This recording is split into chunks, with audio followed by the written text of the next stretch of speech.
Hello students, welcome to the maths class. Good morning students. तो आज हम differential equation का सेकंड चैप्टर युगपत रैखिक अवकल समीकरण सिम्युल्टेनियस लीनियर डिफरेंशियल इक्वेशन को स्टार्ट करते हैं। ये चैप्टर आपकी सेकंड यूनिट के अंदर ही है, जो आपने 6 चैप्टर किया था linear differential equation with constant coefficients, अचर गुणांकों वाली रैखिक अवकल समीकरण। उसी चैप्टर के साथ ही मिक्सिंग में इसका आता है क्वेश्चंस, ठीक है। तो ये सेकंड पार्ट में बुक का जो सेकंड पार्ट है उसके अंदर है ये चैप्टर आपका सिम्युल्टेनियस लीनियर डिफरेंशियल इक्वेशन युगपत रैखिक अवकल समीकरण। तो युगपत रैखिक अवकल समीकरण होती क्या है, सबसे पहले हम इसके बारे में डिस्कस करते हैं। अगर हमारे पास x और y दो वेरिएबल्स हैं और दोनों ही वेरिएबल्स क्या हैं, t वेरिएबल के फंक्शन हैं, t वेरिएबल के फंक्शन हैं, x और y दोनों ही t वेरिएबल के फंक्शन है। अब x और y किस पे डिपेंड कर रहे हैं, t पे डिपेंड कर रहे हैं। तो x और y क्या हो गए हमारे डिपेंडेंट वेरिएबल और t क्या हो गया इंडिपेंडेंट वेरिएबल। डिपेंडेंट वेरिएबल मतलब आश्रित चर, या इसे हम परतंत्र चर भी बोल सकते हैं हिंदी में। इसी टाइप से इंडिपेंडेंट वेरिएबल मतलब स्वतंत्र चर। तो क्या बना इसे कि अगर x और y मतलब आश्रित चर x और y किसी स्वतंत्र चर t के फंक्शन हो, देन इसी के साथ ही कैपिटल D हमारे पास d/dt हो, देन हम ये कह सकते हैं हमारे पास 2, 3, 4 कितने भी इक्वेशंस हो सकती है इसमें। देन टू इक्वेशंस का अगर हमारे पास कोई ग्रुप हो, f1d इंटू में x प्लस f2d इंटू में y is equal to ft हो। इसी टाइप से दूसरी इक्वेशन में g1d इंटू में x plus g2d into y is equal to gt हो। मतलब दो इक्वेशंस का ग्रुप आ गया। देन इस ग्रुप को हम क्या कहते हैं, युगपत रैखिक अवकल समीकरण सिम्युल्टेनियस लीनियर डिफरेंशियल इक्वेशन।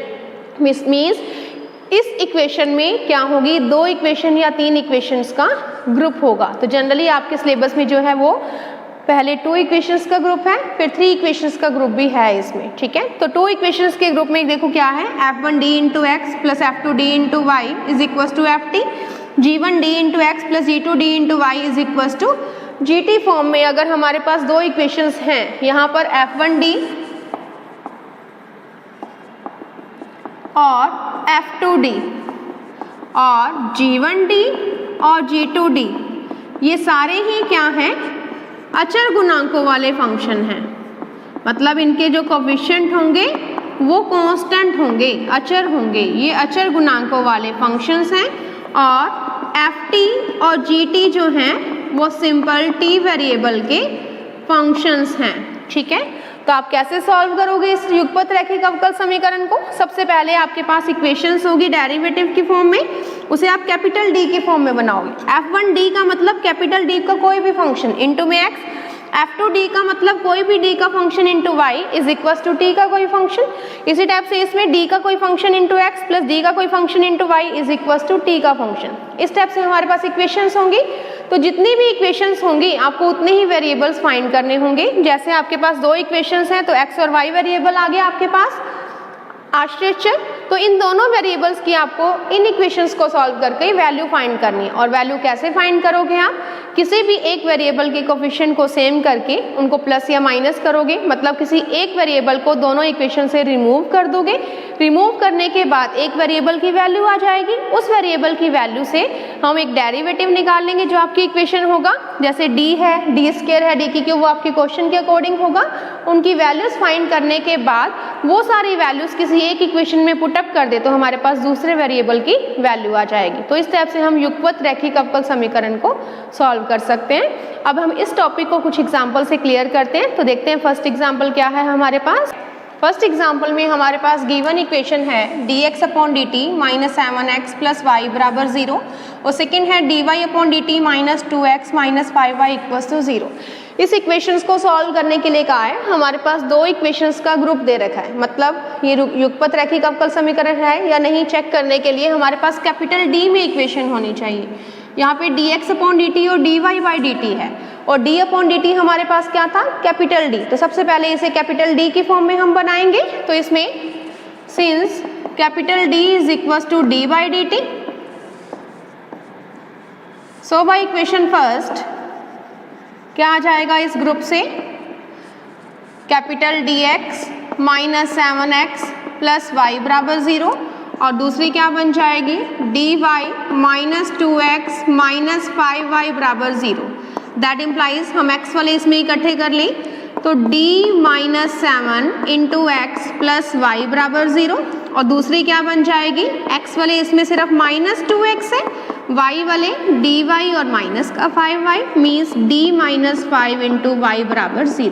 तो ये इक्वेशन बन गई सेकेंड, ये इक्वेशन बन गई थर्ड। तो ये बन गई f1 d into X plus यहाँ पे कांस्टेंट है इंटू वाई बराबर 0, यहाँ पे minus 2x plus f2 d into Y is equals to 0 form में बन गई ये इक्वेशन। तो इसमें दोनों इक्वेशंस को सॉल्व करके हमें क्या करना है, x और y वेरिएबल्स की वैल्यू फाइंड करनी है। तो क्या करेंगे हम इसमें, या तो x वेरिएबल की कोफिशिएंट दोनों इक्वेशंस में सेम करके प्लस या माइनस कर लो, या y वेरिएबल की कोफिशिएंट दोनों इक्वेशंस में सेम करके प्लस या माइनस करके हम दूसरे वेरिएबल की वैल्यू फाइंड करेंगे। इसमें y का कोफिशिएंट 1 है, इसमें y का कोफिशिएंट d माइनस 5 है, इसमें x का कोफिशिएंट d माइनस 7, x का कोफिशिएंट माइनस 2। अगर हम इन x के कोफिशिएंट सेम करते हैं तो दोनों को मल्टीप्लाई करना होगा एक दूसरे के कोफिशिएंट से, लेकिन y वाले कोफिशिएंट सेम करते हैं तो इसमें d माइनस 5 है, इसमें 1 है, ठीक है। तो इसके अगर d माइनस 5 से गुना कर दे तो दोनों को माइनस कर दे तो सीधा ही कैंसिल हो जाएगा। इसलिए by equation second into d minus 5 minus equation number third, तो क्या बन जाएगा, इसको d माइनस 5 से गुना करेंगे d minus 7 d minus 5 into X, इसको d माइनस 5 से मल्टीप्लाई किया d minus 5 into Y, minus करेंगे दोनों को, इक्वेशन थर्ड को सीधा ही माइनस करना है तो minus minus plus 2x minus d minus 5 into Y, right hand side में तो 0 ही है, ये d माइनस 5y दोनों तरफ कैंसिल, प्लस माइनस के हैं दोनों कैंसिल। तो क्या बन गया इससे हमारे पास, that implies d minus 7 into D minus 5 into में x प्लस का 2x, तो इससे हम लिख सकते हैं प्लस 2 इंटू एक्स, इकट्ठा लिख लिया इक्वल्स टू में 0। तो ये इक्वेशन आ गई हमारे पास d minus 7 into D minus 5 plus 2 into x बराबर 0। इन ब्रैकेट्स को ओपन करें तो d into D square minus 5d minus 7d plus का 35 प्लस 2 इंटू एक्स बराबर 0। तो क्या बन गया इससे, d square minus 12d plus 37 into x बराबर 0, इक्वेशन नंबर फोर्थ। अब इक्वेशन किस फॉर्म में बन गई, एफ डी इंटू एक्स बराबर 0 और एफ डी इंटू वाई बराबर 0 फॉर्म हो तो वो इक्वेशन क्या थी, अचर गुणांकों वाली लीनियर डिफरेंशियल इक्वेशन थी, पढ़ी थी हमने, अचर गुणांकों वाली linear differential equation with constant coefficients, पढ़ा था 6th चैप्टर में। सेम वही इक्वेशन बन रही है, एफ डी इंटू वाई बराबर 0 की जगह एक्स बराबर 0 है। तो अब उसी मेथड से हम क्वेश्चन को सॉल्व कर सकते हैं, या इसमें हमें क्या करना है, एक्स वेरिएबल की वैल्यू हम निकाल सकते हैं अचर गुणांकों वाली लीनियर डिफरेंशियल इक्वेशन से, जो भी हमने प्रोसेस पढ़ा था 6th चैप्टर में, और y की वैल्यू क्या करेंगे, x की वैल्यू किसी एक इक्वेशन में पुटअप कर देंगे तो उससे आ जाएगी। तो देखो इसमें चूंकि इक्वेशन फोर्थ अचर गुणांकों वाली लीनियर डिफरेंशियल इक्वेशन है, रैखिक अवकल समीकरण है, इसलिए इक्वेशन फोर्थ की सहायक समीकरण auxiliary equation of equation fourth क्या आ जाएगी, सहायक समीकरण d की जगह m square minus 12m plus 37 बराबर 0। देन इसके फैक्टराइजेशन हो जाएंगे, m square minus 12m plus 37 है, फैक्टराइजेशन नहीं होंगे इसलिए श्रीधराचार्य नियम यूज करेंगे हम, श्रीधराचार्य रूल से, by the rule of Shridharacharya. तो श्रीधराचार्य नियम से m बराबर माइनस b, माइनस ऑलरेडी है तो 12 हो जाएगा, plus minus root of b का स्क्वायर, 12 का square 144 minus 4 into a1 c 37 upon 2 into 1, then 12 plus minus root of 144 minus 37 को 4 से करोगे 148 upon 2 means 12 plus minus root के अंदर माइनस 4 अपॉन 2, तो 12 प्लस माइनस 2 इंटू आयोटा हो जाएगा, मीन्स 6 प्लस माइनस आयोटा, तो m की वैल्यू आ गई हमारे पास, दैट इम्प्लाइज m बराबर 6 plus minus iota, means m आ गया alpha plus minus iota beta की फॉर्म में। इसलिए CF इस इक्वेशन में क्या है, FD इंटू एक्स बराबर 0, तो इस इक्वेशन में सिर्फ CF ही निकलेगा, PI तो 0 होगा। इसलिए आप कह सकते हैं x बराबर क्या आ जाएगा, e की पावर अल्फा t, अल्फा की वैल्यू 6 तो e की power 6t, C1 cos beta t, beta की value 1 plus C2 sine beta t mean C2 sine t, तो e की power 6t into C1 cos t plus C2 sine t, तो ये आ गया हमारे पास x।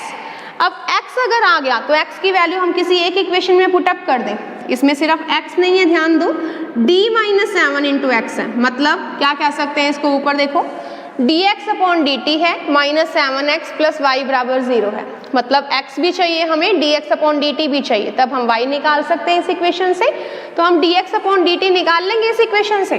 तो फिफ्थ इक्वेशन का, equation fifth का t के रिस्पेक्ट डिफरेंशिएशन करने पर, अवकलन करने पर, तो dx अपॉन dt क्या आ जाएगा हमारे पास, u इंटू वी मेथड लगा दो, e की पावर 60 को u मान लो और बाकी पूरे फंक्शन को v, तो u इंटू वी, e की पावर 60 का करोगे 6 e की पावर 60, बाकी एज इट रहने दो, C1 cos t plus C2 sine t plus e की power 60 constant, C1 cos t का माइनस साइन t, तो minus C1 sine t plus C2 cos t, then dx upon dt is equals to e की power 60, दोनों में से common आ जाएगा, तो 6 को अंदर multiply, 6 C1 cos t plus 6 C2 sine t, इसी टाइप से इसमें plus minus minus, minus C1 sine t plus C2 cos t, then dx upon dt की वैल्यू क्या आ गई हमारे पास,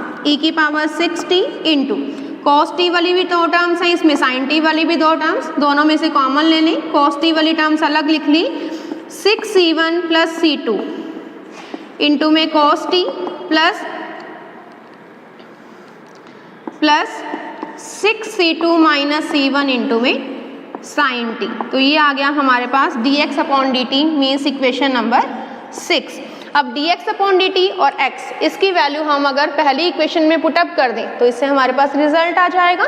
इसे फर्स्ट इक्वेशन ना देकर अगर मैं a और b नाम दे दूँ, आप फर्स्ट और सेकंड दोगे तो यहाँ पे थर्ड फोर्थ आ जाएगा, उस हिसाब से दे देना। मैं इसे a और b नाम दे रही हूँ, ठीक है, by equation a and b लिख दो यहाँ पर आप, ओके।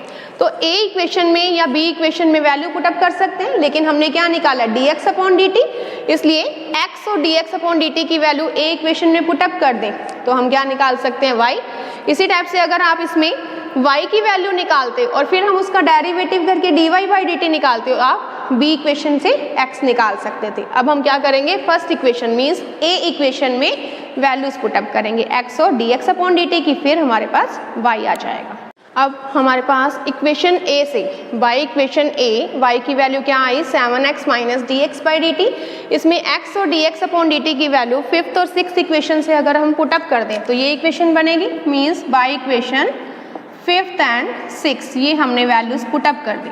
अब दोनों में ही e की पावर 60 कॉमन ले सकते हैं, then y is equals to e की पावर 60 कॉमन, तो क्या रह जाएगा, 7 को अंदर मल्टीप्लाई करें, 7c1 cos t plus 7c2 into में साइन t, इसी टाइप से ये माइनस का साइन अंदर जाएगा, तो माइनस का sine 6c1 plus c2 into में cos t minus 6c2 minus c1 into में साइन t, देन e की पावर 60, cos t वाली टर्म्स ये वाली है और एक ये वाली, दोनों में से cos t कॉमन लें तो क्या बन गया, 7c1, ये minus 6c1 minus c2 into में cos t plus sine t वाली terms 7c2 minus 6c2 minus minus plus c1 into में साइन t, तो क्या बन गया हमारे पास, y is equals to e की power 60, 7c1 minus c1 minus c2 into में cos t